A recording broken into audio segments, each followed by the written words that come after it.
welcome to Just Talk with Rick. I'm Rick Wilson, the owner of the Wilson Practical Defense website, and currently Senior Curriculum Advisor to KPC Self-Defense in Edmonton. Today I'm going to talk about goals, strategy, tactics, and techniques. And this comes from Rory Miller's Meditations on Violence, a comparison of martial arts training and real-world violence. If you have not yet read Rory Miller's book and you're in self-defense or you're in martial arts, you really need to get on it and get to it. But on section 2.4, page 30, he talks that goals dictate strategies, strategy dictates tactics, and tactics will dictate your techniques. Now, goal. What's a goal? Goal is whatever you define your win as in that situation. Your strategy is your overall plan to achieve that goal. And your tactics are how you implement that plan. And your techniques, well, that's the nuts and bolts, the tools you're going to take out of your toolbox to actually make that plan happen and enact those tactics. In his book, Scaling Force, Rory Miller again, which is a nice accompanying DVD, Scaling Force, he, on page 44, he talks about fight to the goal. And I think that's a really, really important phrase. You have to constantly keep in mind that you're fighting to achieve that goal. And if you get distracted from that goal, you're not going to achieve it. It's simple as that. Anytime you get offline on achieving a goal, you're going to make a mistake. Let me give you an example from my own personal sort of approach.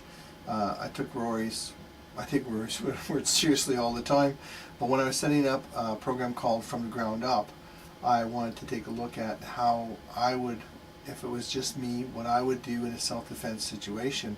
And so when we talk about the goal, my goal in a self-defense situation is really to survive with no damage, or as little damage as possible. The easiest way I can think of doing that, the strategy, the plan, would be to avoid or escape whatever issue I've run into. And the tactics to achieve that plan means I have to stay standing, or I have to get back to my feet. I can't become entangled with anything or any person, and I have to leave and run. Now, the techniques of how I achieve that are basically on my website, and you're welcome to join and take a look at it. But if you think about it, if my goal is to survive without any damage, or as little damage as possible, if I'm not there, I can't get hurt. If I get away, I can't get hurt. But to get away, I have to be standing, because crawling is a really slow escape plan. And to get away, I can't be hanging on to someone or staying and fighting someone, because I'm just not getting away. So then I have to have ways to stay standing. I have to have ways to get back up to my feet. And I have to have ways to get an advantage and get away. But that's if it's just me. That's my goal when it's me and I'm surviving this situation. And this is where Rory talks about the goal can change. What if I have one of my grandchildren with me? Well, my goal can't be now to escape and leave my grandchild behind, so my goal is going to change. And very simply, my goal is going to get my grandchild to safety, get my grandchild safe. So my strategy, my plan might be to tell them to run, and I need to engage what's ever going on and create enough of a delay that they get to safety. And my tactics, blitz and destroy. And my tools and my techniques, the tools I'm going to use, all depends on the situation, and this is where the environment comes in, how many people, what are they armed with, what do I need to do to make sure that they don't go after my grandchild and my grandchild gets to safety. So when you're talking about goals, that could be the very same environment, the very same assault, the very same situation, but when it's just me, my goal is to get myself out of there.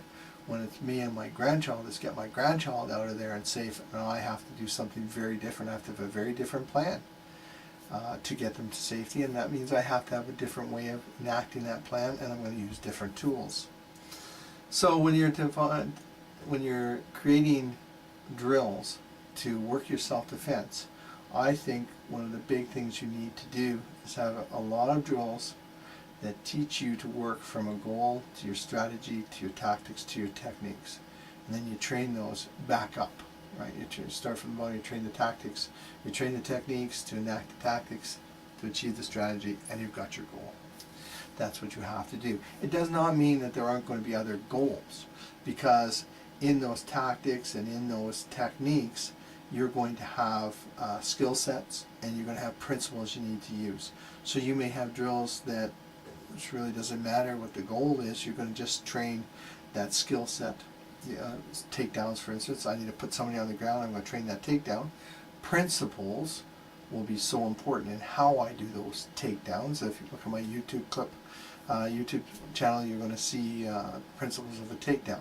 Those are underlying all the techniques that you'll use. So I might just train takedowns. The goal is really doesn't matter.